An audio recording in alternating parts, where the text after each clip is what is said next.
This videotape is edited from an advanced NLP training in Boulder, Colorado, April 1989. Many of the participants had also attended previous advanced training with Richard. Richard considers this seminar to be his best ever presentation of how he works with clients. Although he presents some new submodality methods, his major emphasis is on how he puts things together and the methods that he uses to create lasting change. Since this is a carefully sequenced seminar, we recommend viewing the videotapes in order. Something I've noticed about most people's brains is that when you work with people's minds, especially if you've noticed like the stuff I was telling you yesterday about trance, that computers see, people always talk about computer error or human error. It really doesn't work that way. Computers do exactly what you tell them to do. The problem is you don't always tell them what you tell them what you say, not necessarily what you mean. And people a lot of times when they're programming their mind do the same thing. I mean, it's like when somebody is in a situation like when I was flying out here, I don't know what it is, but now that they have these upgrades, you get a whole new class of people in first class. I couldn't believe it. When they started the engines and began to roll out, I felt like I was in Fear Center, USA. Because, I mean, it was like suddenly there I was. I felt like I was on one of these flying phobic tours they have now. They have this thing in San Francisco where you go and you take this 6-week class, and at the end of the class, they take you up and fly you around. The airlines actually put these on. They're phobia classes. And of course, since they don't know anything about phobias, they have people do things like they have them chant this mantra. And listen to this mantra. It's like, don't be afraid, the plane is not going to crash. You can't get hurt in a plane. You're more apt to have an accident in a car. Right? Now, what a set of suggestions if you think about it, right? People, if they have a safe flight, have to crash their car on the way home. I mean, it's really, when I listen to these people going through it, and they're all sitting there going, don't be afraid, don't be afraid, don't be afraid. Pretty soon I started getting nervous, you know. It's like, you people shut up. But see, it's not that they want to be afraid, it's that they don't know anything about the programming of the human mind. You know, it's like, when I did a thing where I was working with people on stage fright last year at the trainer's training. It's amazingly enough, some of these people that go to the trainer's training, a lot of them go not because they want to train people in NLP, but they're really there for the platform skills, which is what I consider this is where you really put people to the litmus test, is to have me in the audience. Well, I figure I should provide them all the worst experiences imaginable, so it will be all downhill from there. And since I've taught as much as I have, I know every cruel thing you can do to a trainer. But when they do their first thing, when they first get up, I have them get up with me. And we do a little thing where I teach them tempo and tonality and stuff. But some of them are so frightened they can't speak. And so you have to do something with their fears. And I started asking last year some of the people, like, what do they do when they think about an audience? And they would do things like the night before, they knew they had to talk, and so they go, well, last night, I worked myself into a frenzy. And whenever somebody says somebody like that, I know you're headed for high comedy. And I mean, this is one of the things about disassociating and not identifying with your clients, is because until they can find what they do silly, they're going to keep doing it. And I mean, it's not until when they're describing it to you, they almost hit embarrassment. In fact, typically I like to embarrass them once and anchor it. Because one of the things about being embarrassed is it is one of the forms of unfamiliarness that allows people to escape their traditional ways that they act. Because some people can go up and be terribly nervous in front of an audience because it's familiar. But it's not so much the audience part that you want. You want it to be unfamiliar for them to work themselves into the frenzy. I mean, one of the people there, I love this, as they laid down before they went to sleep the night before, they started by saying, okay, I have to get some sleep or I'll make a fool of myself tomorrow. You know, and I don't want to be nervous tomorrow. Right? Now, if you think about the hypnagogic state that you go into just before you drop off to sleep, it's a little bit like the trances you were in yesterday, isn't it? Right? Now, so if you go into a mild trance and start giving yourself post-hypnotic suggestions that, that you're going to be nervous and you're going, and you can phrase them as negation, but this person, I love what they did. as they would do it, they would picture themselves on the very stage that they were going to work on, right? Freezing up, beads of sweat stepping off of them. Then they'd step inside the image and feel how bad that would be and say to themselves, don't do this. Now, I don't know about you guys, but this doesn't strike me as the approach that we want people to do. I mean, for me, the thing I'm trying to do is to get people to step into the future in a way that adds resources. That as they, as people concentrate on being more ferocious and concentrate on paying attention to the sensory cues on the outside. Because most of the fears, the anxieties, and the things happen are where when people get into a situation, they go internal instead of external. So to add to the dimension, because I want to go back to what we didn't finish up yesterday, is by juxtaposing, good choices in the future or going back and having it be excruciatingly unfamiliar and also ridiculous. And I mean, to me, part of the reason I want to take things to extreme, to the point where I can get my clients laughing, is because I also want to stack on top of the unpleasant anchor ludicrousness. When even with clients, like I saw this marvelous couple down in Orlando, and their thing is that they had a good marriage and that they were mostly happy except when they fought. And I asked them, I said, well, how much time do you spend fighting? Because if you only do it once every 3 years, it's really not that bad, just when it starts, leave for a day or something, And they said, well, no, we fight every day at breakfast, but we don't fight in the evening. And I said, maybe you guys shouldn't have breakfast. Maybe you're a little cranky in the morning. And they said, no, because we get up earlier. It's just that when we sit at the breakfast table. And literally, they ate dinner at a different table, right? So I told them to have breakfast at the other table. Throw that table away. Said it must be the table's fault. But actually what they did at the beginning of the day, they both had a thing, and they both did it too. And I don't know how they programmed each other to do this, and it doesn't matter. But they got up, when they sat down at breakfast, they would make pictures of all the things that the other one didn't do that they had talked about doing.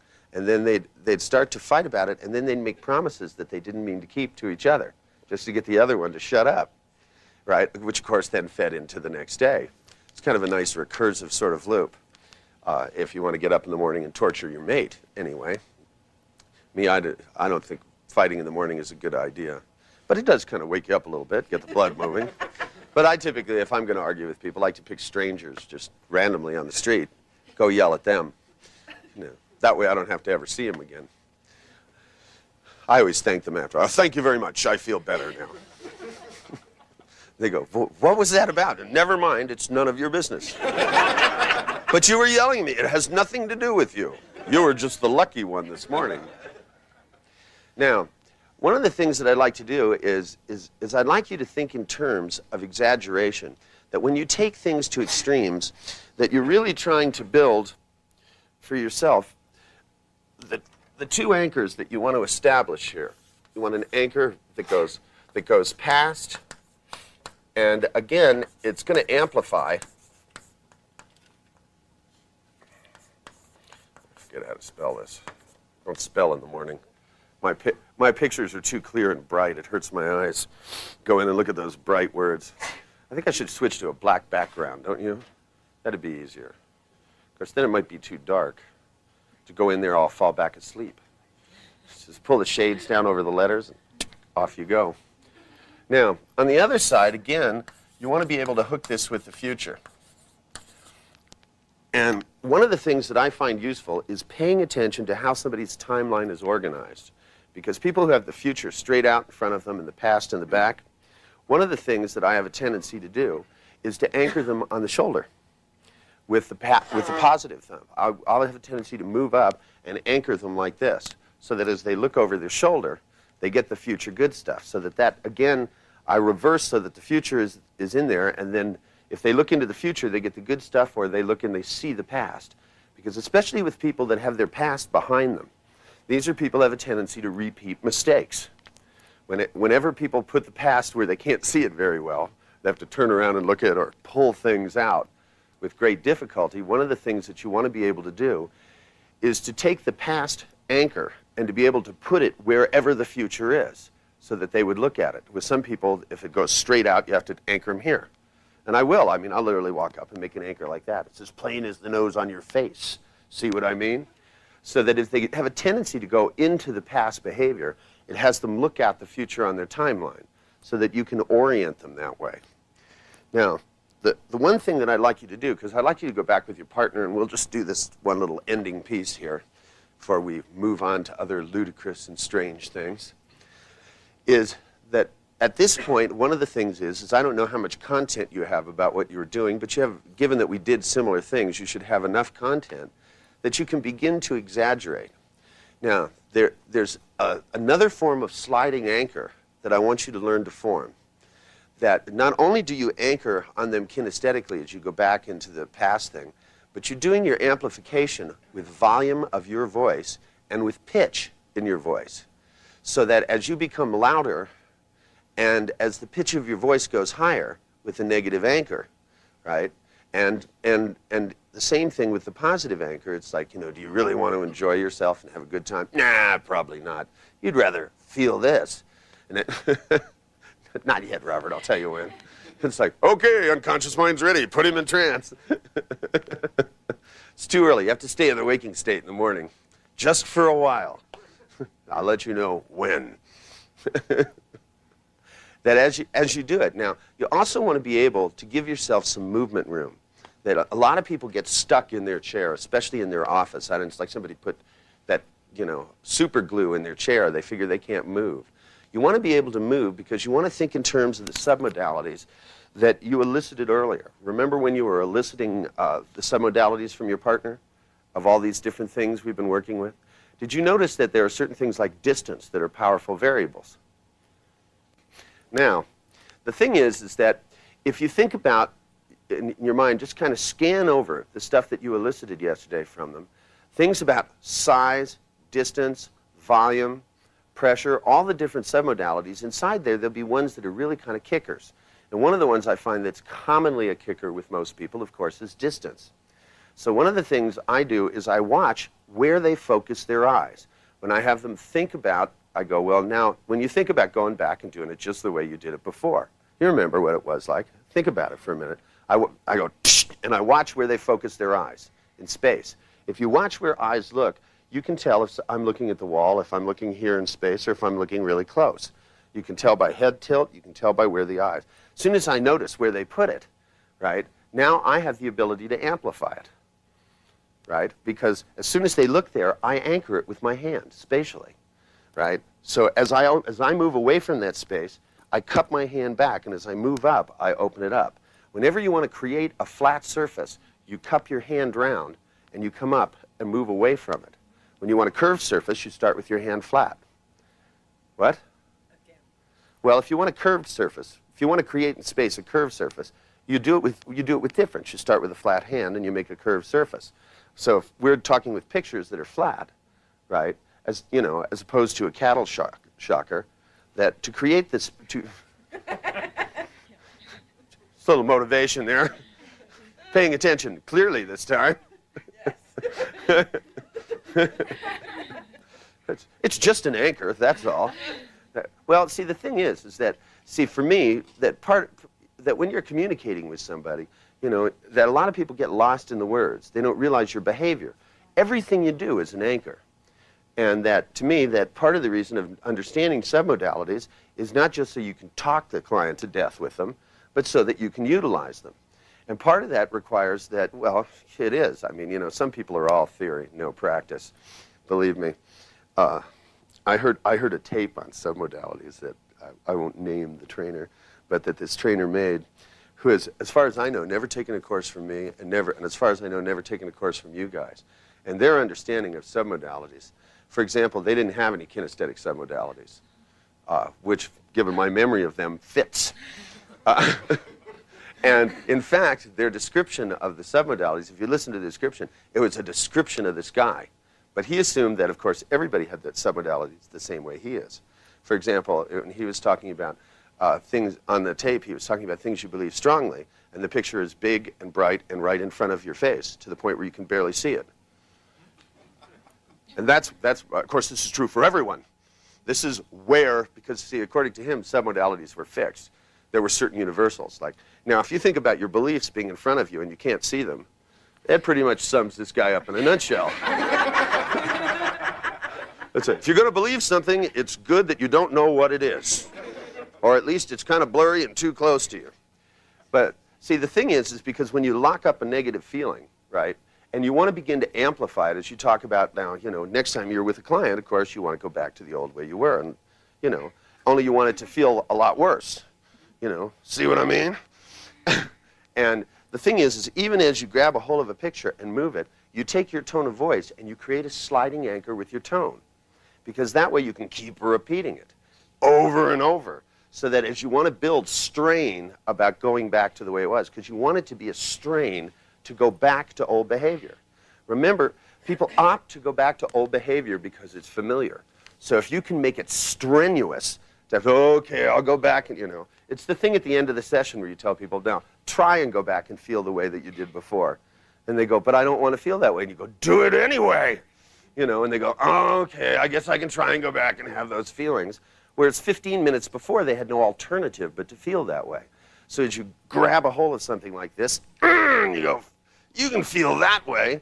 As you make your tone of voice sound that way, then all you have to do is repeat the tone. And you go, now, you can, because you know how good it felt to be free of it, don't you? Right? Zzz. And see, so you actually create tonal anchors. But by the same token, you notice where that picture is. Now, the thing is because you can literally, without saying anything to a client, because, if you want your picture to be bright, you can make them bigger. And I mean, literally, I go, do you want more of this in your life? Guess so, huh? Now, this is the kind of thing that literally, you don't have to say make your picture bigger. Make it bigger, right? You know where it is if you say, and think about how this good choice is going to be, and they focus their eyes right here, go, they'll go. How does that feel? Now you can either be happy or you can be stuck. What's it gonna be? Now as you use your tone of voice to create it, to make it more difficult, as you exaggerate, take the content, because and go back to the exercise, because you remember where because with the client you didn't like how you got to have lunch with them, have them wait on you at the bank. You remember how it was like, because that's really how you want to live life, isn't it? Take a look at it. You want to feel that way? Or on the other hand, perhaps you might look at things differently. Now, because remember, what we're trying to do here is we're trying to go back and forth. Now, you don't want to collapse these anchors. Every time you go back and forth, you want to exaggerate each one. Then, as soon as you can because what you want to do is to get the powerful one, the strong one, to be the basis of going into the future, right? Now, again, kinesthetically, instead of just having them shut their eyes, we're trying to integrate this into conscious experience now.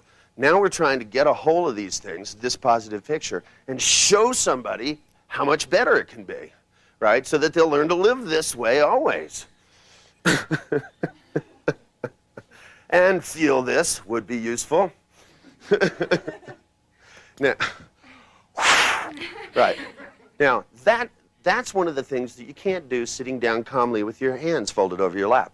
You like it. You'll know you're getting places with clients when they start doing what Robert did yesterday and what you just did when they go, right? This is a good response. This is where we know that they're invigorated, because to me, they're invigorated and they're not just in a deep trance. We've gone through the deep trance phase. Now we're starting to really alter the conscious and unconscious things and get them aligned. Because one of the things that I try to emphasize is I don't want conflict. I don't want parts.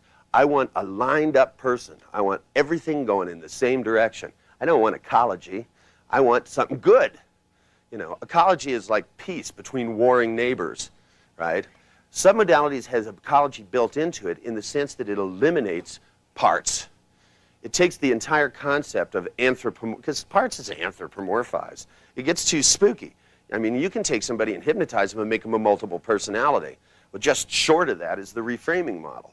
We're trying to make our work better now, which is the sense that what we do is we get the conscious and unconscious processes lined up to go in the same direction, to head towards having a positive future.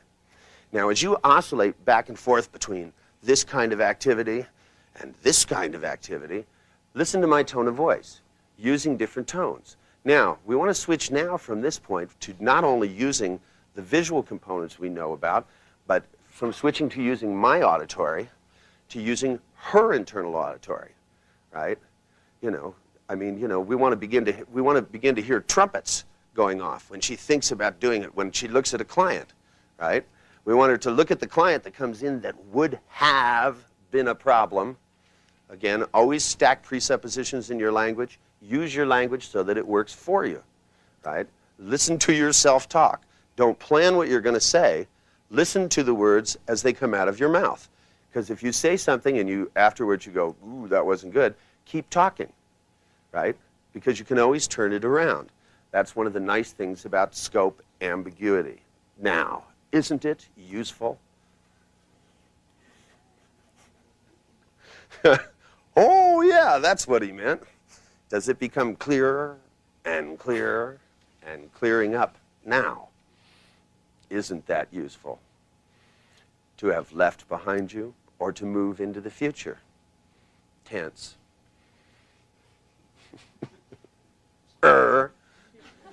As you look into the past. Now, the next thing we want to do is to have her stop and think about, because as you look at that client, what you want to begin to do is to hear trumpets behind you, or your own voice saying, go get them, right? Either that or you want a whiny little snivelly voice that comes swooping up from right here that goes, you don't have to do this. You can have lunch and dinner with them. In fact, you can marry them. Think about it. Can you feel this? Good. Now, of course, it's up to you. I mean, you know, you can either marry them and be miserable for years and have a little whiny voice. In fact, it can start to sound like a dental drill. You know what I mean?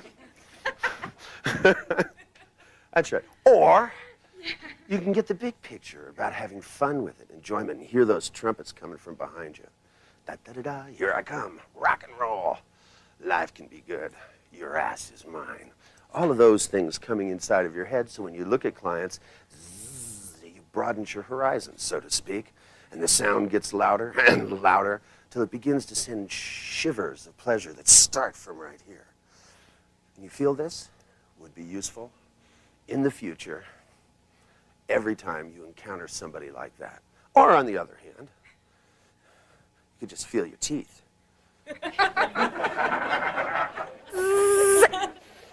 Now, of course, again, I like to use subtle examples for these things. I like to rummage through my... See, this way, you know, you get to rummage through all of the weird experiences you had in your life and do them to people for their own good. Any sound that's ever given you the shivers now becomes a resource for others. See, I catalog these things, you know. As I drive down the road, as when I do it, I look over and I go, the dentist office. Ooh. Right. Write that one down, you know. Think about things like, you know that little sound a needle makes when they just before they zap you with stuff, where they squirt the stuff out of the top of it, right? Get my point?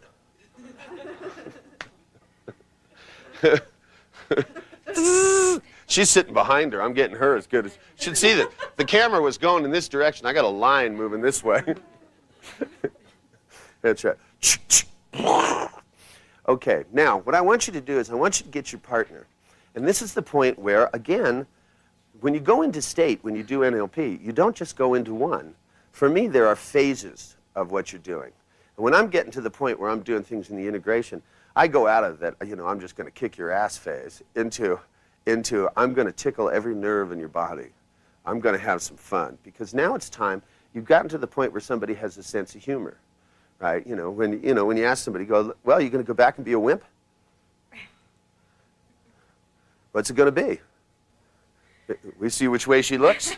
That's how you test your work. You go, because it could be this. Embed everything you can, right? It's like, because you want to make it so that when she even thinks, because before doing that behavior was normal to her, but now you want it to be a threat, right? You know, you want it if she even looks over at that, and even considers that as an alternative. So when the client comes in and starts to generate that behavior, instead of going into a want and fun NLP place, her teeth will hurt. Can you feel this coming? Of course, it's your future, your teeth. Which is it going to be? That's the kind of response you're looking for, because you're looking for taking the natural processes. People are not just moving away, people are moving towards. They do both. You move away from something and towards something else. And you want them moving away from their past and towards the future. Doesn't that make sense? You know how many people have organized their life so they're moving away from the future? I mean, consider the clients you get in. How many of them immediately, as soon as you ask a question, go to the past? I mean, I get this all the time. I mean, somebody walks in, and I go, what's your problem? They go, well, when I was 5 years old. And I go, well, how old are you? And they go, well, 47. And I go, then what the hell are you sniveling about when you were 5 years old? And they go, well, that's what makes me the way I am now. And I go, well, you wore diapers when you were 2. You don't wear diapers now, do you? And they go, well, that's not the same thing. And I go, wanna bet? If you're going to snivel about this, you're going to find yourself out in public in diapers. Wouldn't that be embarrassing? And when they get embarrassed, I anchor it. And I go, now, tell me about being 5. And whack, slam off the anchor. Because I want them to feel, you know, that sniveling about when they were a child is as embarrassing as walking out in diapers.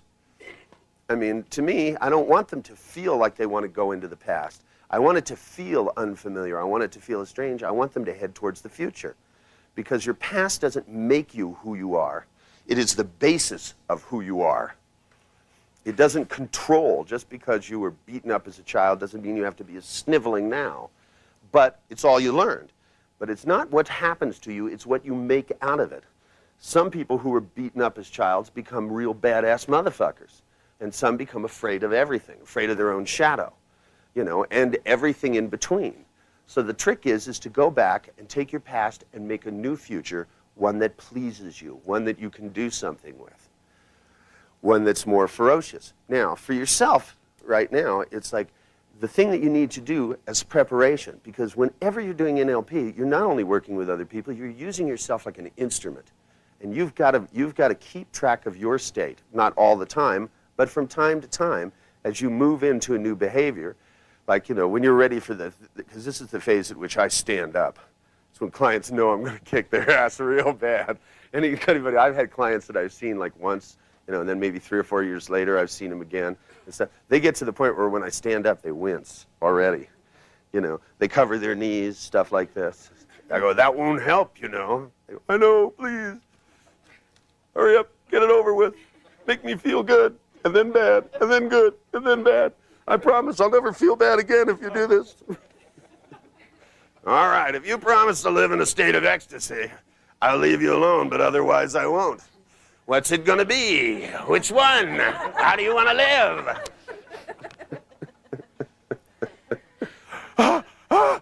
I don't know. Well, guess!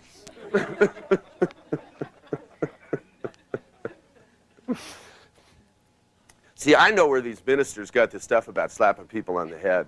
Because when you can grab a hold of a picture and go, feel this, whack, you know. It's a religious experience, isn't it? Hey, they were out there. One guy was sitting by there, and he started looking at the pictures in his head, and he went, if I took one of those and smacked somebody in the head with it, they'd see God right now. They go, see Jesus? Put Jesus up here. Can you see him? Whack, you know. Holy God, you feel Jesus now? Praise the Lord. But I'm Jewish. Does that mean I have to get killed? Well, now that you have your sense of humor about you, lock on to that feeling, because your sense of humor is what's going to make it so you can do this. You must take as a presupposition that what they have been doing in their life is absurd. If it is not bringing them wealth, ecstasy, and happiness all at the same time, it's got to be pretty absurd. You know, I mean, certainly if they're continuing to do it after it's over. I mean, I know people that had a bad marriage, right? But it was over 10 years ago, right? But they're still in it. They're still The other person is gone, so they're having the arguments in their head without the other person. Think about it. Is that not stupid? Right? Now, you can think of that as too bad, or you can think of that as totally ludicrous. Right? I mean, as if once wasn't bad enough, they're going to do it without the person. And I mean, right down to the thing where if somebody is raped, right, and after it's over with, every night they get themselves raped again. Now, it's a bad thing, but if you can use like 3-play disassociation to remove the bad feeling, you know, get a little amnesia, for them to continue to do it. And I mean, if they can get to the point where they can understand that the other person isn't doing it every night, now they are. That's when they get to run their own brain. Instead of sitting around having wonderful sexual fantasies about how they could have better things in the future than some idiot jumping them in an alley, instead they're jumping themselves in an alley every night, which is not the foundation for a future good love life. You know, I mean, before you go out on a date with a guy, you imagine getting raped in an alley. I mean, that'll give you a good evening, huh? You'll walk up to him and say something real sexy like, "Fuck you!" You know? I mean, it's just, you know, it's not useful. I mean, it's too bad stuff happens to us. But it's even more too bad and even more ludicrous that we continue to do it to ourselves. To set people free from, you know, I mean, some people have one unpleasant experience and center their life around it. You know, and I mean, to me, you know, at least, you know, they should take one wonderful experience and center their life around it. It's like, what would you rather have? Would you rather feel good or would you rather feel bad? Which do you want? You know, and when you begin to treat clients that way, what you're doing is focusing for them what's really going on. And one of the things is, as much as I've heard therapists for years talk about honesty, they're the most dishonest people I've ever met. They talk about taking risks. They're the worst risk takers I've ever seen. Because when it comes to telling clients stuff, in order to tell them, I mean, you know, to tell them that what they're doing is dumb, stop it. Now, it's not enough to just say it, but even if you say it, you can then begin to get the idea of what it takes for people to focus in on it. Because if you can dissipate overwhelming bad feelings, right, and then go, look, we can make them overwhelming again. You did it once before. We can make them go back. We can make it so that it feels just like sitting in a dental chair. I mean, right down to when that drill hits the nerve, you know, that sound that it makes inside your head where the jawbones start to pop and stuff. You get that little trembling up your cheeks, right? Because when you see those clients coming in, you know, and you start to go back into those old behaviors, it's right, suddenly you'll begin to feel that on the side of your cheekbones, and you go, I could live this way. But if I do it with one client, I have to live this way my whole life. All day, all night. I have to find somebody just like this and marry them. Or, on the other hemisphere, perhaps you could see a bigger picture. That you could begin to look at things in a way that gave you other choices, so to speak. But I don't know, it's up to you. Or, you know, you could just oscillate back and forth, back and forth, back and forth. Stay confused, stay confused. But if you do that, then this comes closer and closer. Depends upon which one you want. Now, I love visual anchors. Visual anchors are really fun. They give you the opportunity to now really throw the ball in the client's court. See, once you give people the resources, then you also got to tell them it doesn't happen to them. Too many people think that they come in and they go, hypnotize me and change me. And I just go, no, that's too easy. You don't deserve that. I said, you have to earn that from me. You have to go out and kick the shit out of your own problem first. I'll give you the basis to do it, but you've got to actively participate in your own life. One of the reasons that, even though I do it to them, I won't tell them I did. I won't give them the satisfaction of knowing, because I still want them, above and beyond whatever change they make, to get actively involved in their own life, actively involved in running their own brain. I mean, if you think about the degree to which people don't, the reason they want you to come in and just hypnotize me and make the problem go away is because that's what's the reason the problem is there, is because it mysteriously has been controlling their life. And the missing piece is their active participation, right? You know, people tell me, well, you know, I want to stop getting angry all the time, you know, and I go, yeah, well, stop it. And they go, well, it's not me doing it. I just get angry. And as soon as you hear that word just, you know you're at the limits of the fudge factor. You're about to hear the fudge factor and the finagle phenomenon par excellence. And what they're fudging out of and what they're finagling out of is participation in their own life. You know, it's like, I wasn't myself. I lost my temper. Massive disassociation. It's the same thing we talked about yesterday when Michael was talking about the stuff with people taking, with that their drug experiences or their alcohol experiences don't count. It's not a part of their life. They don't think, I'm a person who drank too much and beat up my wife. They'll literally say, it was the booze talking. Have you ever heard somebody say that? What a stupid statement. Booze doesn't talk. Except sometimes. Calls out to you out of the bottle and goes, Richard, I'm in here, I need to get out. But other than that, now, but when you start, but when you start taking a client like that, when you get them to this point and you go, like you can feel it next time the booze is in your veins, you'll hear it screaming, but it'll be muffled because veins are small. It'll be going, hit her, hit her, hit her, hit her, right? And you can feel it coming up your arm. It'll go, hit her, hit her, hit her, hit her. But of course, why do you do it up their arm that way? You got to think every moment while you do this because it's moving away from the hand. But you don't want him to hit her, right? If it's going to hit anything, you get up to here.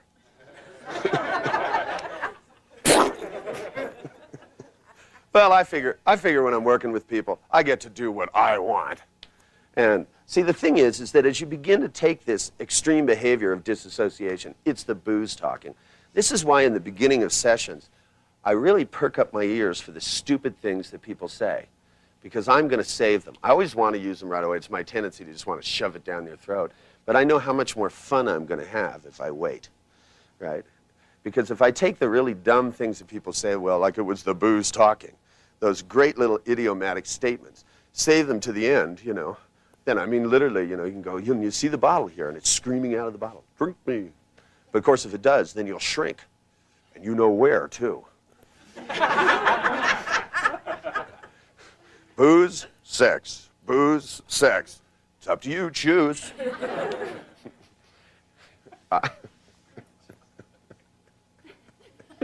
Hey, push it to the limits, man.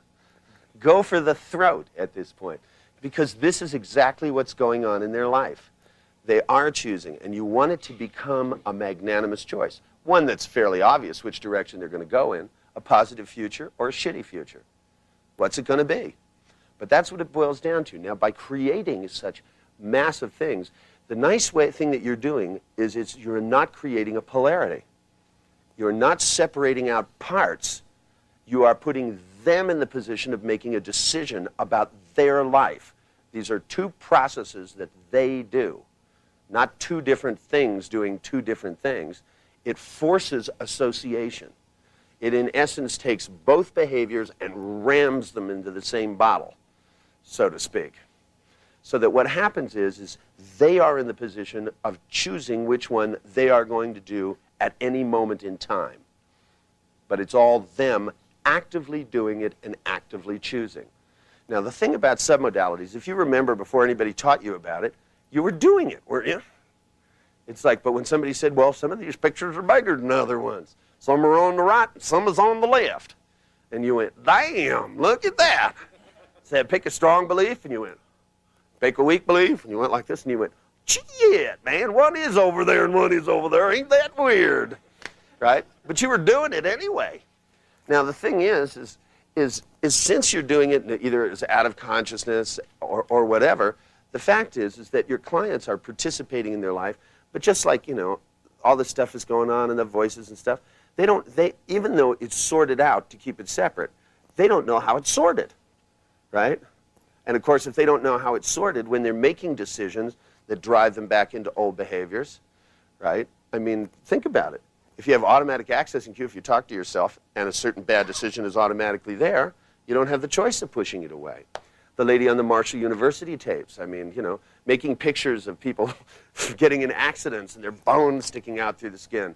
And the later and later they were for an appointment, the bigger these pictures got and the closer they got. No, that's pretty stupid. I mean, if you're going to wait for somebody, I mean, there's no reason to sit and scare the shit out of yourself. But she had learned to do this, and she wasn't totally cognizant. Even though she did it, It wasn't an active process that she participated in. It happened to her. It was just an automatic loop that had been built. Now, once I got her to actively participate in it, then, of course, I turn around and start ramming it down her throat. I go, go ahead, scare the shit out of yourself. And she goes, well, I don't want to. And I go, well, do it anyway, right? Because this is what makes it so that she is doing it. I don't want it to disappear mysteriously, as much as it did anyway. You know, she sat around, she thought about scaring herself, but she fell asleep. People are late, you go unconscious. It's a better choice than scaring the hell out of yourself. She got tired of having to go through all the mental processes that wore her out, so she went to sleep. It's a better, you know, if you're tired, that's the best thing to do. I mean, you know, some people lay in bed, like insomniacs, I love them. They lay in bed at night and scare themselves about whether they'll be able to sleep or not. They go, well, I'm probably not going to be able to sleep. I'll stay up, and then I'll be too tired in the morning, right? It's a great suggestion to give yourself.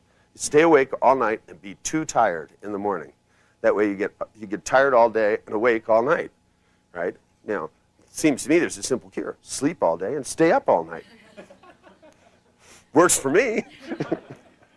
Okay, what I want you to do is now go get your partner. Remember to put yourself in the state. Go back and remember times where you had a good sense of humor and times where you were ferociously lively. You know, go back to the party days, right? Get into that attitude.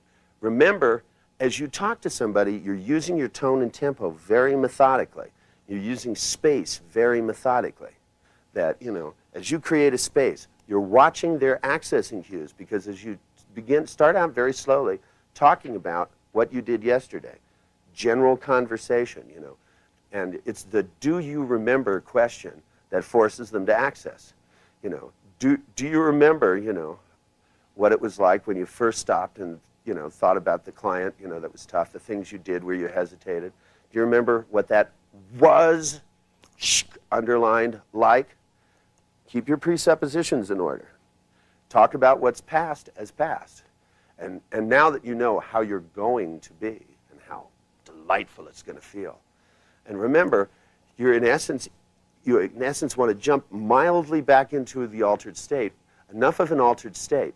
Now, the other thing is as you broaden a picture in front of somebody, it induces an altered state. It's a rapid change in submodalities. And remember, when you do any rapid, isn't it? So it's a good time to give suggestions like pleasure, you know, spreading, now. Right, now, so that whenever you move a submodality rapidly like that, throw in a suggestion. And you want the pleasure to be connected and to spread throughout them so that as you look into the future, you feel that. So you literally can use sound. Now, the other thing I want you to experiment a little bit with is seeing how many pleasant sounds you can put in, motivating voices. And remember, now we're building. You don't have to use ones that are already there. Make you new ones, trumpets, dramatic things that, you know, as they look at the client, they can, you know, that uplifting Rocky theme music stuff, you know, dun, dun, dun, dun, dun, dun, dun, dun, that kind of stuff. Anything that's uplifting so that, and have it triggered off by the kind of clients, the whining tonality, anything where they'd hesitate, where they aren't experimental, where they wouldn't take the kind of things you're learning here and use it, where maybe a client would get mad, you know, who cares, right? Make my day, you know. Because, you know, and especially those of you, like, you know, if you have a client, because sometimes I get these guys that are like 6'6", they're gigantic, you know, and so they decide rather than, you know, have their life turn into ecstasy, they're going to fight me on shit, you know. And I mean, I've even had ones where they'll stand up and go, and when they do that, I go, impotent! And I go, sit down or you will stay that way. And as they sit down, I go, twice as sexually powerful. Now, are you going to fight me on this? Say, as long as you have a sense of humor about it, because you have to keep in mind, you don't have to live the way they live, right? They came here to make their life better, right? Now, if they want to stay with their life cruddy, laugh at them for it and go, look, if you want your life to be as big a mess as it was, in fact, I'll make it worse for you if you want me to, you know? And this is one of the things that keeps you from connecting it to your own feelings. Is just really realizing when you're a neurolinguistic programmer, you can make it better or worse. And it's whichever they want, you know. You can give them this or you can give them this. You know, it's up to you. How do you want to live? And that the essence of what you're trying to do is to convey that to them so that they drive their own bus in the end. But they ain't going to drive their own bus till they take control, and they ain't going to take control if they'll let you do it. And part of the fluctuation of going back and forth is to get them to shift to the point where they do it. And at least if you're not there, they'll be able to drive their bus. Minimally. But some of them literally wipe pictures out. I've seen people do this shit. That they'll take the negative picture over there and they'll just go. You know, you see people do that where they rub their pictures out. Those are the people that have blackboards in their minds. Some people have photographs, and then they're archival. They're stuck with them forever, unless they burn them. Shh. You feel that? The heat?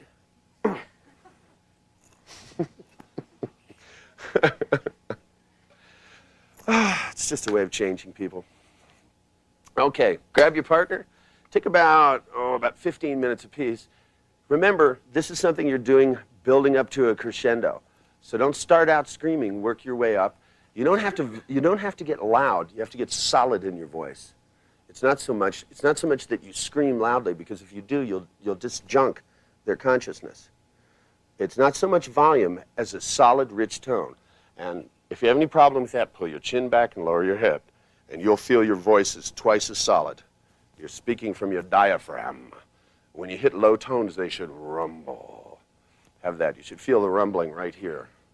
You know what I mean? Robert knows about this. Go get him. Zzz. I wanted to talk a little bit more about some of the advantages of doing this kind of stuff, especially for those of you who are seeing clients on a regular basis. One of the things that I do after a session like this is I get clients, you know, and not so much me, but I know that a lot of the people I've trained with who see clients more regularly than I do, to give them, I give them a lot of homework where I have them come up with things that they want to make better. And I give them typically a generative system. But if you see clients on a regular basis, assign them homework to find things in their life that they enjoy, that they want to make ecstatic, so that when they come back, they've spent the week searching for what can be better, as opposed for searching for what's wrong. Because remember, again, the thing about perceptual grids is that now that we've gotten a person at this point in time to start aiming, I mean, instead of a salesman, you know, even if I do sales training, I want salesmen to look for how they can increase the percentage of close, what people they can have more fun with selling to, so that instead of having to see more people to prospect more to make more money, they can increase the number of closes so that a wider range of people become fodder for their success. And with clients, you want to gauge them so that when they come back, they found other things in their life that they want to feel better. That they found, instead of looking for what's wrong in their life, they're going to start looking for what works in their life and doing it more. Because we want to switch the whole grid over from, you know, what's wrong with life, you know, from operating out of the grid of a pessimist to operating out of the grid of a wanton and total hedonist. That as they begin to make that shift, not just in their own life, but in the lives especially of those around them, that, you know, start thinking about things that they can do to increase the pleasure in the people around them. Because as they put a smile on people's face for no reason, it's just going to make them easier to be around and more fun to be around. I mean, so that as you move through second and third sessions, you begin to get to more generative change. You know, if you have clients which are married or in a coupling relationship, you have to understand one of the things you're going to have to deal with as you begin to take away problems is that a lot of relationships are built on problems. So one of the things you're going to have to do is you're going to have to be able to take and start, as you add pleasure to their life, you have to be able to connect it with their relationships, with children and with other things, so that they start thinking of things that they can do to make other people feel good.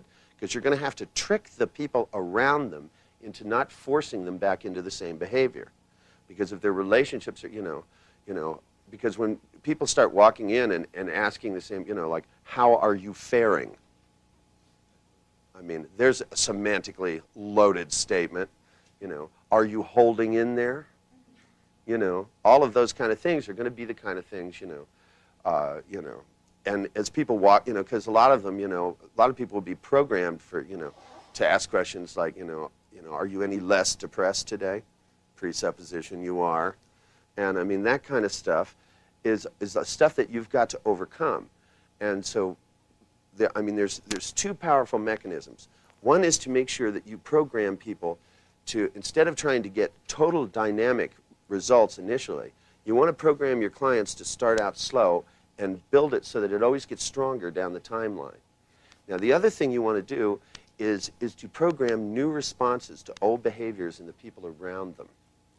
And, it's the kind of thing that I do, especially if I have somebody in a coupling relationship, is I begin to take things like putting them in a trance and taking the sound of that person's voice and having it, even if that person is complaining, induce in them strong sexual feelings, and that they begin to get pleasure where they did. Because what will happen is if somebody comes in and starts whining about their day and they start looking at them with that look in their eye, the whining will stop. Therefore, it will break up the system, And I like, for example, like one of the things I like to do with people is to induce, and we'll try this, it's not really that much fun, but it's a little bit fun, is to be able to go into their future on their timeline, take the new feelings that they have, the ones that are avoiding the unpleasantness, and then to begin to generalize it from the context of where the change came to the context of their life. To say that now that you have good feelings about this, that you feel strong. Even if it's something like just standing up for yourself, like, somebody who gets pushed around by their boss or pushed around by, the guys where they work or something, and they finally get, a strong feeling inside them. Now that we want to do is to take that strong feeling and have it generalized to so rather than them becoming assertive and acting mean where they don't need to translate the strength into a playfulness. So that, to me, that what I'm going to do is have them go out into the future, and knock them a day ahead, put them into a trance, and have them see that somebody they live with. And then what I'll do is have them jump back, this is a between time change, jump back over on their timeline to the best feeling they've had with this person, right? And then have them jump forward, and as they jump forward, the minute they pop in, double the intensity of the feeling. Now, a trance is nice. Now, I'll tell you a little secret. Feelings, especially good feelings, have a tendency to be whole body sensations or part body sensations that grow into whole body sensations, a warmth that spreads throughout the whole body.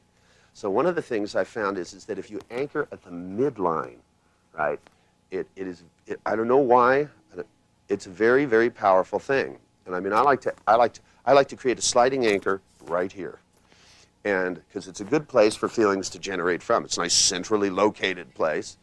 Either that or down here, right at the midline. Maybe a couple, chakras are nice places, I don't know what they're there for, but whatever it is, they're a good place to anchor on. I found that out.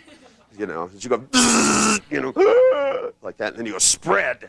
And remember that, especially since you're using hypnosis, that you want to keep in mind to use commands. And commands are where your voice inflection goes down at the end. I found some of you, like when you were saying things, your voice inflection was going up. Remember, your control of your output systems is your tools. And when you want something to be a question, you have your voice inflection go up. When you want it to be a statement, voice inflection goes straight across. But what we're dealing with mostly is commands.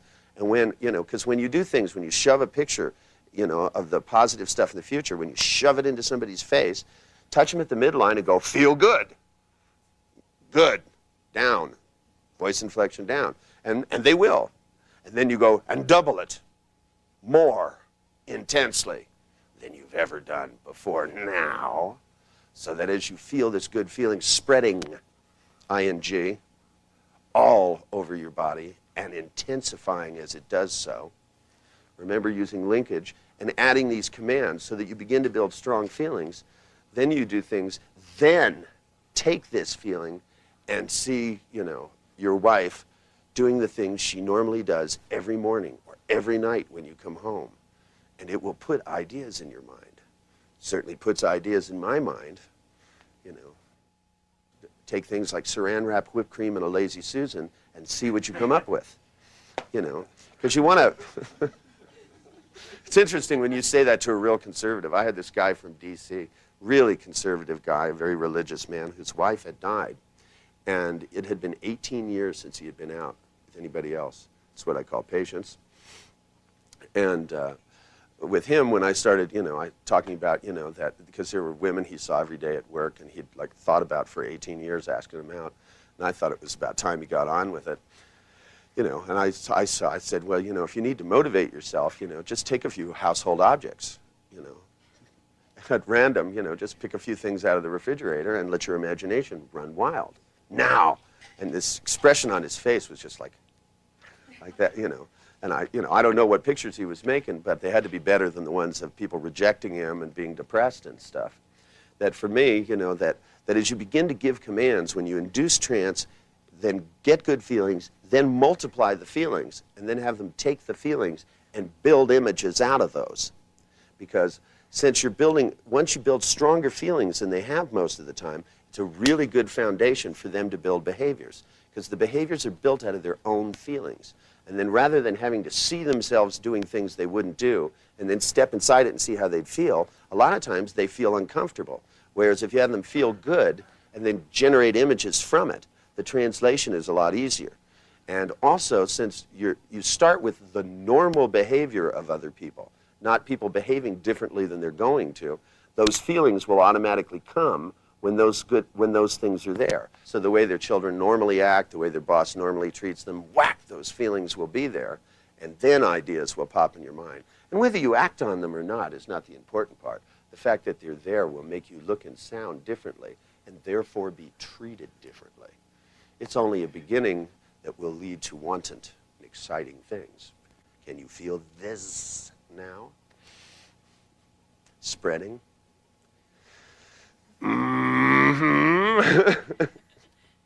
Few of you have wanton imaginations, don't you? See, because the trick is to be able to take the changes that you've now made and really begin to generalize them.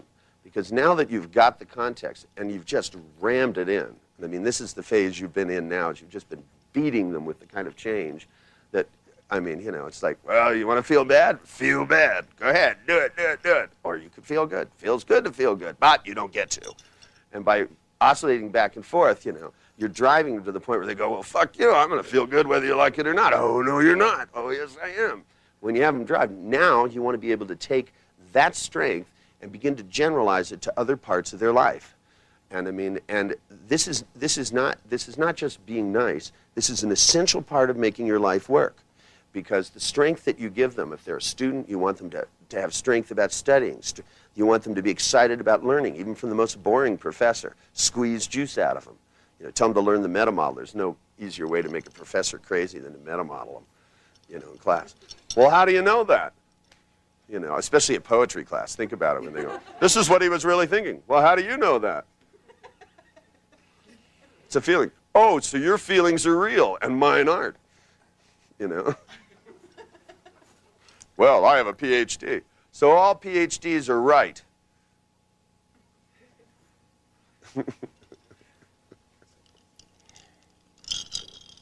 Now, the thing that you have to think about when you're generalizing is this is the point where the information you got initially about their life, about, who do they live with, who do they interact with, who do they talk to, and if there isn't enough of it, then you make more. This is what I get them into missions, just like I made Andy in the schizophrenic tape, Captain Kirk, on the Starship Schizophrenia. And gave him tasks to do. Made him Captain Kirk, and he had missions because he had to go to the bank and cash his check. Even for him at the smallest level, I wanted to start changing these things, like going to the mall, and going out in public places to be an adventure. And to me, this is what the things that they don't do, you now describe as adventures. And you have that positive anchor. You know where their future is. You have a hand anchor. And anytime they begin to hesitate and go, well, like that, you go back to the other anchor. Because you got them now. You go, zzz. It could be zzz. And instead of going down here for what else, pick an arbitrary point. Zero azimuth, center above, and you go, what else would you like to feel good, right? You want to lead them up to visual constructs, right? And if they have trouble, make suggestions. Okay, now, the sequence I want you to use for this is I want you first to take them back, start a little bit with what you were doing before, like, the oscillation. Because the oscillation between these two things creates a fractionation where people are extremely receptive to suggestion. then immediately induce an altered state. And for example, one of the things I like to do is if I have somebody where I've oscillated them between this and that, then what I like to do is say, just take your hand, hold it up like this, and shut your eyes now, and just relax deeply and feel good. Enjoy that sense of growing pleasure. Take a deep breath and just relax. Feel a good feeling, and then suddenly just double it. Let it spread all the way up your arm. Feel it burn on your fingertips and tingle, and in other places in your body. Let your imagination begin to run away with you in ways that will surprise and delight you as you take that good feeling and lead out into your future and see what else you'd like to feel that good. Numbers of images can run through your mind from here right up to there. That's right. Begin to see, and as you feel those things, I want you to hear a resounding voice from both sides very loudly right from there that goes, I want that. I'm going to ask for that. I'm going to do things to get that. Tell yourself you're going to do it until you're absolutely convinced. And as you're becoming more convinced, that feeling will double again. That's right, even stronger and spreading even more. The clearer the images get and the louder the voices, the more convincing the voices get, the better you can feel. Now, I want you to allow this hand to go down only as fast as every single fiber of your soul makes a total commitment to do these things in the near future, and to do them twice as much a week later, and to feel twice as good about it now. And as that hand goes down, your unconscious takes a commitment to make yourself responsible, and for it to be responsible, to make sure that you carry out all these suggestions, such that when your hand floats down to your side, you'll know that your unconscious and your conscious mind have aligned themselves utterly and completely to make sure that these don't become tasks, but become the joy of living and noticing how good your future can be now, and more and more and more. That's right. Now, these kinds of subtle suggestions are the foundation of taking that altered state now and beginning to really program your future, to begin to amplify those feelings, to begin to put new ideas. Because as you change yourself or change other people, you want to now begin to have full-blown new ideas about how to live. It's not enough to just break an old pattern. I've heard too much about interrupting patterns and not enough about what to do once you do that. There's a certain neurolinguistic programmer with very warm feet who shall remain unnamed, who spends a lot of time teaching people to do pattern interrupts. But he doesn't spend much time teaching them to stick in stuff once you do that. And I mean, even the subtlest pattern interrupt, like the induction you just saw me do, where you start this and then you just lift up their hand and go, close your eyes, which people will do. And then immediately when you do that, if you go, feel good, here, let it spread. As long as you're going to interrupt a pattern, give a command. When you do the handshake interrupt, the reason when you do the handshake interrupt, you go, look. When you point across, you go, look. And notice the changing focus of your eyes as you allow your eyes to close, take a deep breath, and drop into a deep trance, is because you're doing the pattern interrupt to give a command. If you don't say anything, nothing happens. You want to be able now to, since you've interrupted a major pattern in their life, to oscillate between these two things, to interrupt, induce trance, and now begin to, and I want you to take more time than I did, to really let them to develop. Again, you want each idea and each step into the future to increase the intensity. People are very good at multiplication in trance. When you say doubling feelings, you can watch them. They go, tsh. You go double it again, they go, tsh. And you should be able to notice those things. Remember, your voice inflection is all important. When you give a command, sound like it's a command. Don't go, and feel better. Doesn't have the impact as feel better, does it? Twice as strong. Not twice as strong. Do you hear the difference? Listen to the tone of your voice and your inflection when you give commands, because otherwise they don't come out like commands. This is not a wimpy thing, this hypnosis. You've got to have your voice. They've always said that you must be monotone, and I hope you've realized that hypnosis is not a monotone. The only reason they were monotone is they found out that if most of these guys were so incongruent, they were going deeper and deeper asleep, which is incongruent. You know, voice goes up and you're saying deeper. It just doesn't have the impact as if you go deeper and deeper and deeper, still going deeper. With every word I utter, you can relax more. That kind of intonation pattern where the words match the sound is certainly going to be more effective. Is it not now? Laughing makes you go into a trance, you know. Makes you feel good all over. Starts at your toes. That's why feet are ticklish. Can you feel that? Now?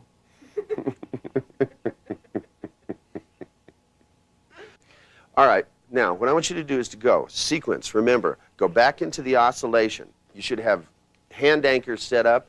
You rotate it a couple of times and then do some kind of a hand induction. You want the hand because this is the point at which you either want to do it with finger signals, but one of the things you want is as soon as you've amplified their good feelings, had them translate those into other times and places. Especially I want you to run through anything you found out about the fact that they live with other people or where they work. You know, you have to cover home, employment, hobbies, clubs, and close friends.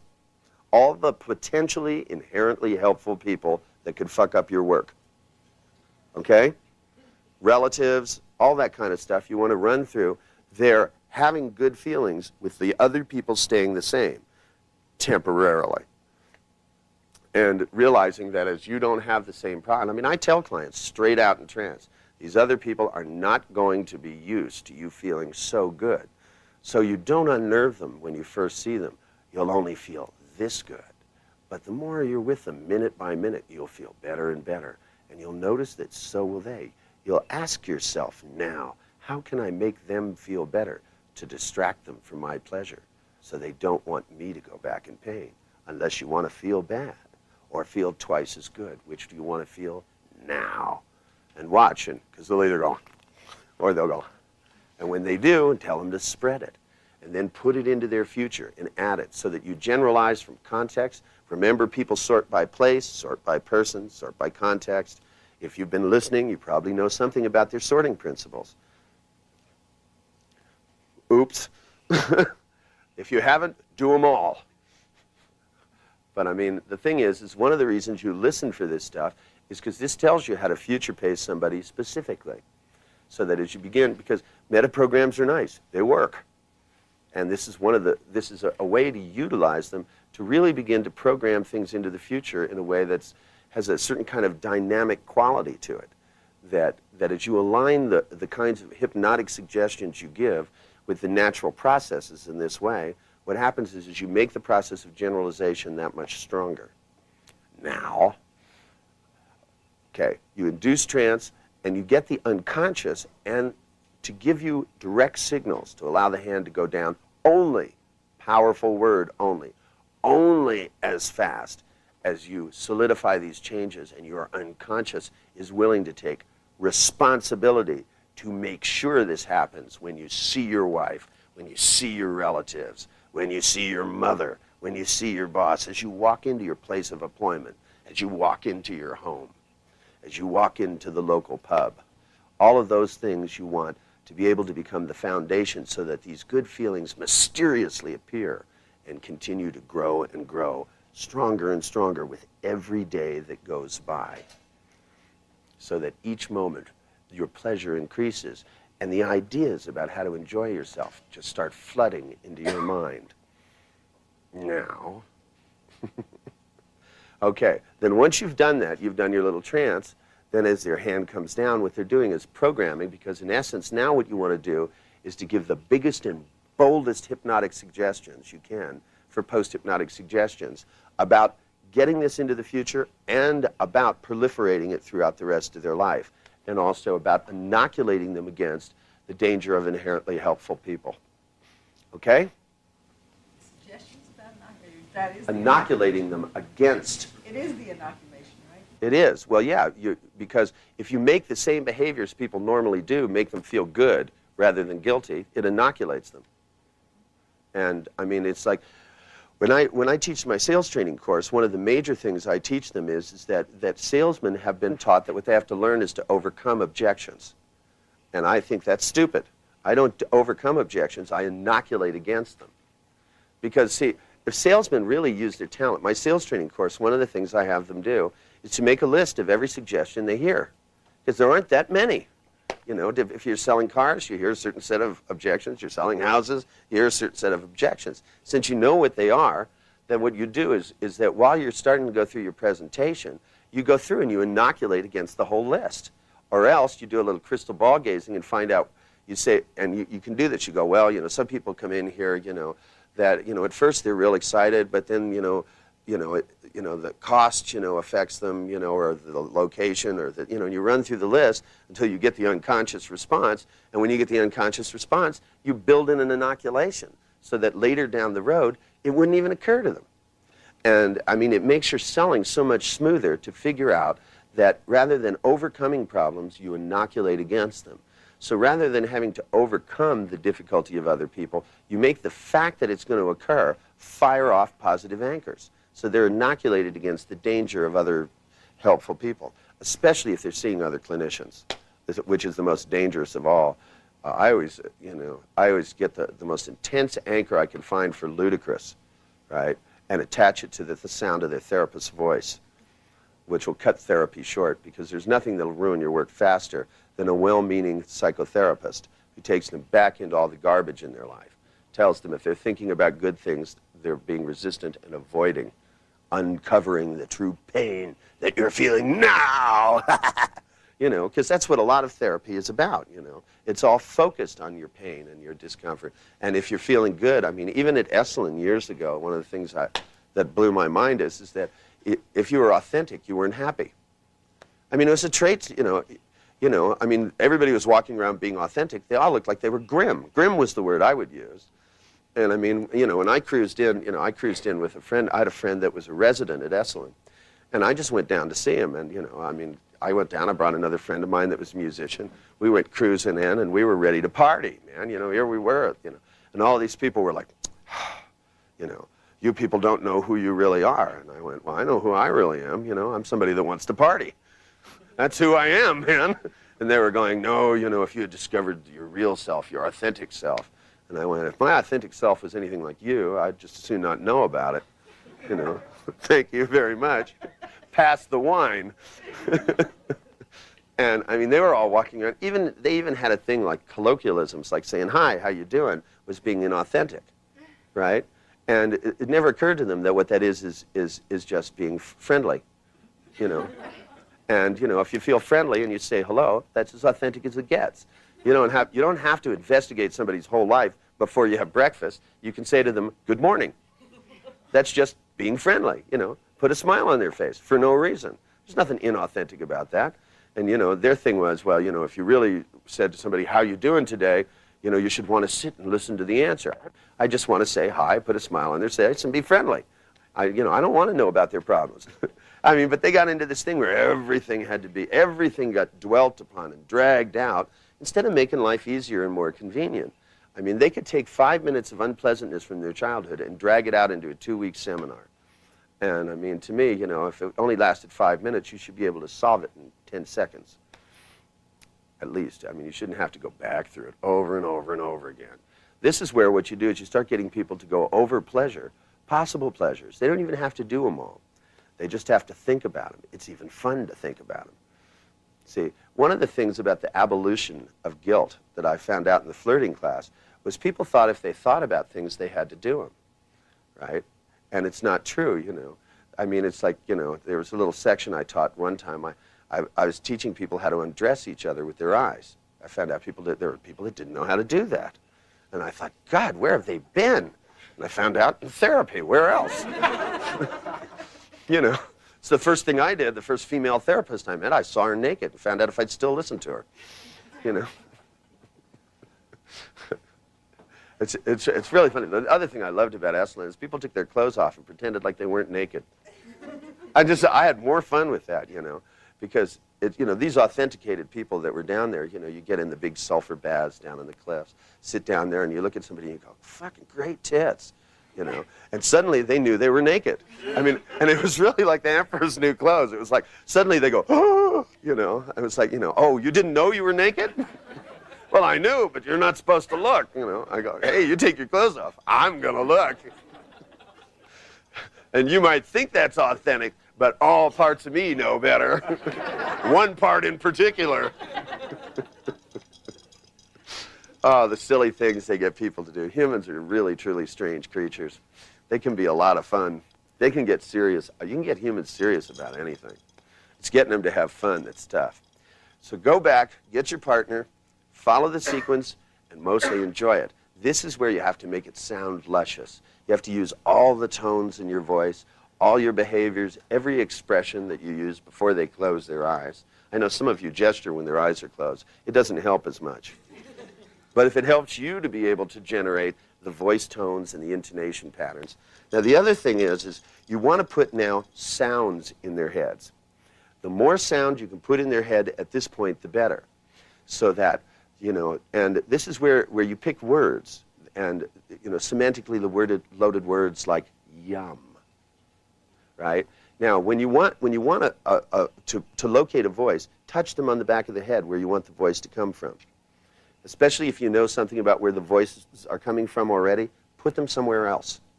This is new stuff, not old stuff. We're building new directions for submodalities. You know, you can even I do this. I go a chorus of voices and spread my hands across the back of their head that all yell out in perfect harmony and lewd unison that go yum.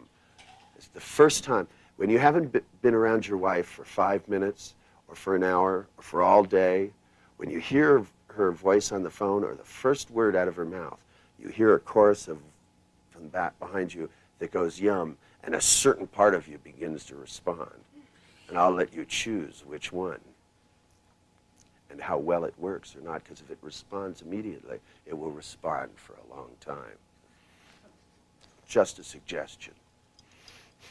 Now, as you add in new voices, music, you know, because, I mean, you know, if somebody comes home after a bad day, opens the door and walks in, and the chorus of voices comes out and goes yum, and romantic music begins to play in their head, they'll have a tough time being sniveling. You know, they'll be dancing across the room. It makes life a lot more fun. And then you can say, now, you know, do you want to live this way, or do you want to go back to the dental drill in the teeth? It's up to you. Now, I want your unconscious to take responsibility for blaring that voice out. And that if you know how to set up finger signals are good for that. Ask the unconscious if it'll be willing to do that. And it says yes, and say, do it. Each time. And each, only, every. These are words of generalizations. These are universal quantifiers. Remember them? You guys remember the meta model? The Milton model? Well, this is where universal quantifiers pay off, because we're looking for universal suggestions here. Okay, go ahead, dive into it. About 15 minutes apiece. Meet me back here and have fun with it.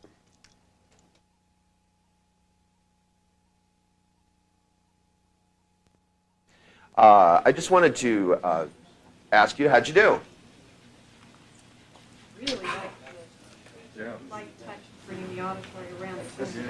Does it synesthesia? It's kind of that went with it. It was just like, whoa! Yeah. I like that. That using kinesthetics for auditory lead. See, the thing is that the cortexes themselves in the brain actually have overlap. The visual cortex overlaps the kinesthetic cortex, and the auditory does. The cortexes actually overlap, and ranging from 20 to 40%, depending upon who the person is. So synesthesia is real. And one of the things about, see, like with images, you know, one of the reasons you place them out in space is that's where they are. But with the sounds, you can set directions. Because, and the nice thing is if you learn to take your hand, if you want the sound to move towards them, right, you put your fingers together and open them up on their head. If you want the sound to go away, you start with your fingers spread and pull your hand off their head. right? When it's away and towards. And when you do that, especially when you do it on the hair, it gives this nice little tingling sensation to it. Kind of adds a little added dimension to it. And given that for most people, you know, especially in this country, a large percentage of the population is super visual. And so as you begin to add kinesthetics and you begin to add more auditory stuff becomes more of a controlling variable. Because people who are super visual can manipulate pictures very easily, but sound controls them more. So as you begin to add these things, it really amplifies their kinesthetics, gives them stronger feelings, which is what they need in order to alter their behavior. It's okay, Charles, relax. Pleasant sounds will blare in your mind. Happy music. Are there any other questions about what we did? Anything else you noticed of interest? Do you feel the same? Do you want to go back? Now, given that we've drilled this thing, I mean, we've done a number of exercises, and I mean, but if you think about it, this kind of stuff can be compressed into a session. There's a difference between what it takes to teach people, because you don't have to teach your clients everything you know, you're just going to do it to them.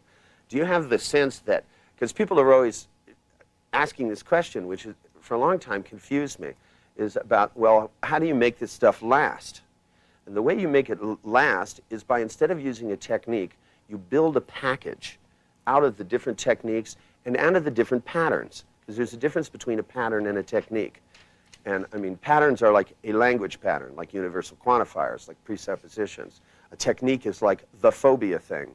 But the phobia thing works in relationship to your ability to control the rest of your output channels, to control your syntax, to use language well. Because, I mean, you can do the phobia cure and have it not work.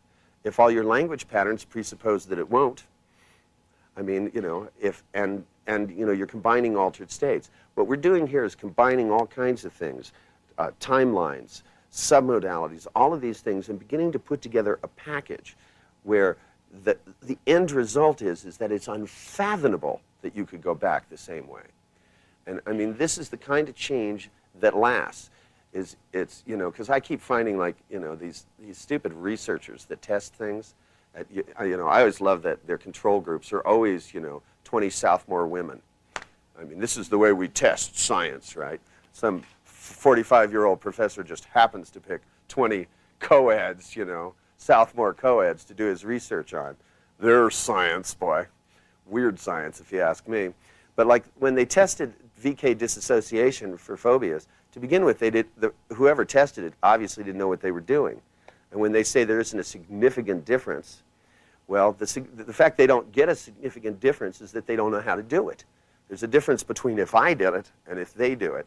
Because with the mastery of language that I have and the mastery of language you're developing, see, to me, like Patterns 1 is one of the quintessential books that we ever did. Because the construction appendices in there give you the opportunity to learn to master syntax. And in the practitioner course this year, I started with that. I decided that rather than teaching people to ask questions, I wanted them to be able to hear and talk. And then after that, we get around to asking questions. Because I decided if you can't hear, you can't speak. And, you know, I mean, if you can't hear, you don't know what question to ask. And this is one of the reasons when people use the meta model, they end up getting stuck on deletion and unspecified verbs, the two least useful patterns in the meta model. Well, that's because every sentence has a deletion in it, and every sentence has an unspecified verb to some degree. So if you start with those things, you'll never get past them. You know, you really need to start at the other end and work your way backwards. That in terms of teaching people to gather information, if you know what kind of information you need and which information to use and which information to store, even thinking about now that as you hear ludicrous things from your clients, realizing that you can take them and here's a chance to use it later on to solidify change. That anchoring isn't something that you anchor, I mean, because people talk about a technique as collapsing anchors. A technique is chaining anchors.